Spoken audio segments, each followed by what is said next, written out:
We're just upriver from Camp Mystic, and you don't have to look far to just see the heartbreaking symbolism of the violence of this storm and what it took from people's lives. Here we have, probably laid out by search teams, a photo album where the images have all been washed away by the floodwaters next to a child's chair.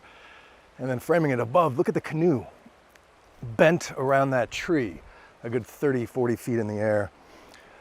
The hydrology in these canyons, of course, have been dangerous for decades. We've known that, but the planet is so much warmer now, and we're seeing in real time that these rain bomb events and the ensuing deadly flash floods are becoming even more violent. And for example, here, if you look at Camp Mystic, about 8 of their structures were inside FEMA's most dangerous floodplain there. But if you use a map used by the First Street Foundation, that number jumps to 17 buildings because FEMA does not account for flash flooding. So First Street Foundation does take into account these modern phenomenon, and as a result, it doubles the number of Americans who are at risk of these kinds of flooding events. And not just in hill country of Texas or the Southwest deserts, but cities like New York, where a big chunk of folks live in flood zones unwittingly, people in basements most vulnerable, because the dynamics there are the same as a canyon or arroyo. It's that water rushing on hard surfaces faster than you can run and bringing such destruction in its path.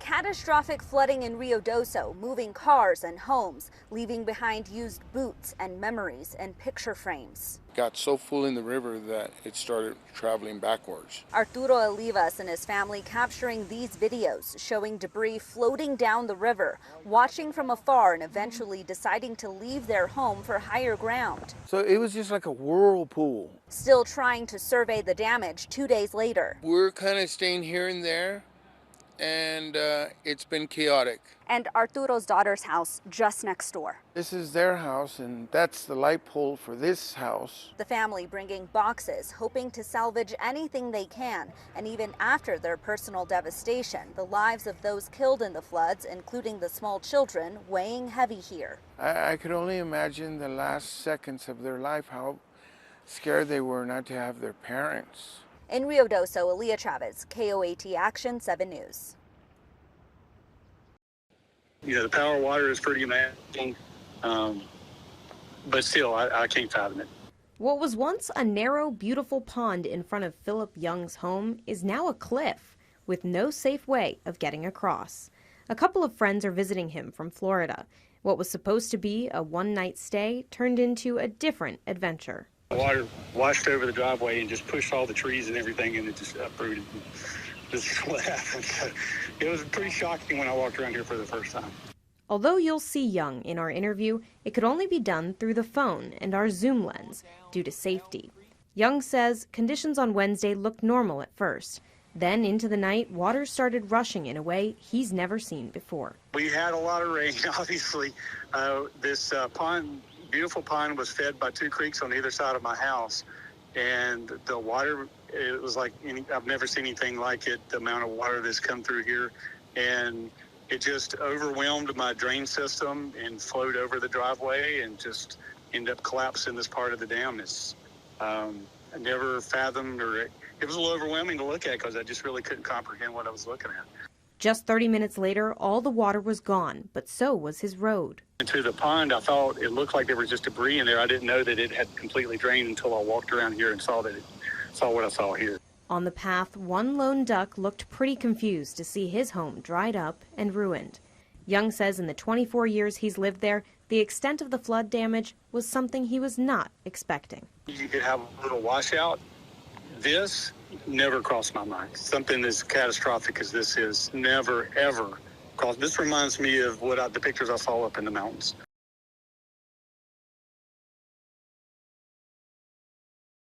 Hazy skies have swallowed skylines.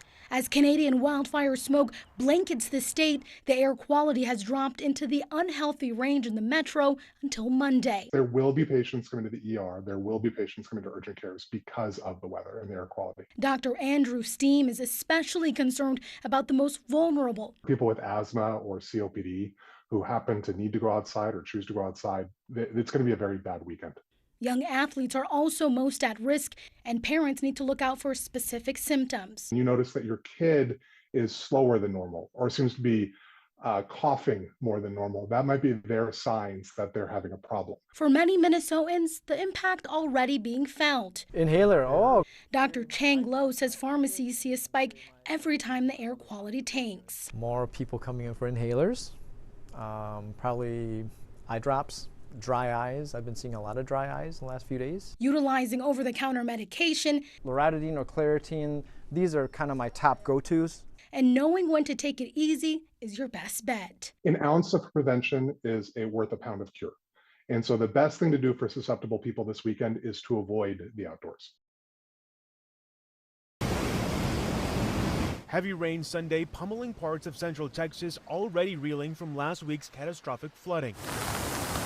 Officials concerned about the Guadalupe River swelling once again. People near Hunt received emergency alerts Sunday, warning them of a high probability of the Guadalupe River reaching flood stage and urging people to get away from the river immediately. Ground search operations were temporarily halted with more storms on the way. It has been an active day across Texas and watching again overnight for some storms. Crews have been scouring the flood-ravaged areas for more than a week now. More than 100 people have been killed and scores are still missing. The mayor of Kerrville released a video statement Saturday about the help his town has received from state and federal officials.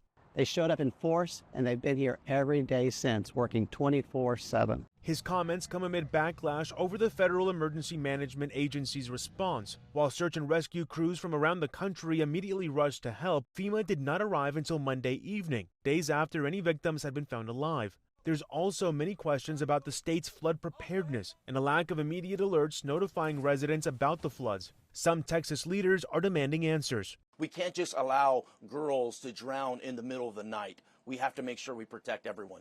At the local level, Texas state leaders say they will focus on pushing legislation that deals with flooding and resources, including an alert system, during their upcoming special session. In Kerrville, Texas, I'm Ivan Rodriguez. Heavy rain over the weekend complicating search and rescue efforts in central Texas. The search continues. Unfortunately, we lost about a half or three-quarter of a day yesterday to the river going up. But like I said, like y'all said, I've been assured by the governor and the president, we will have the resources to get the job done. More than 2,000 people from multiple agencies are deployed to assist in the recovery efforts, according to the Kerr County Sheriff. And search and rescue remains our top priority. But we've moved on to also include recovery. And that's where we had the people out in the river basin doing a lot of work. We're trying to get a handle on things. So just be patient with it as we go forward.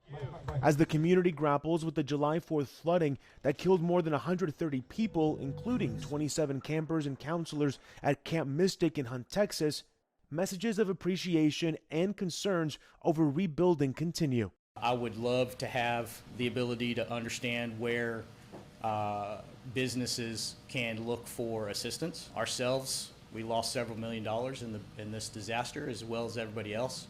This tragic event has proven the greatness of humanity. Please pray for the families who were affected. Thank you for blessing Kerr County with kind hearts and love of mankind.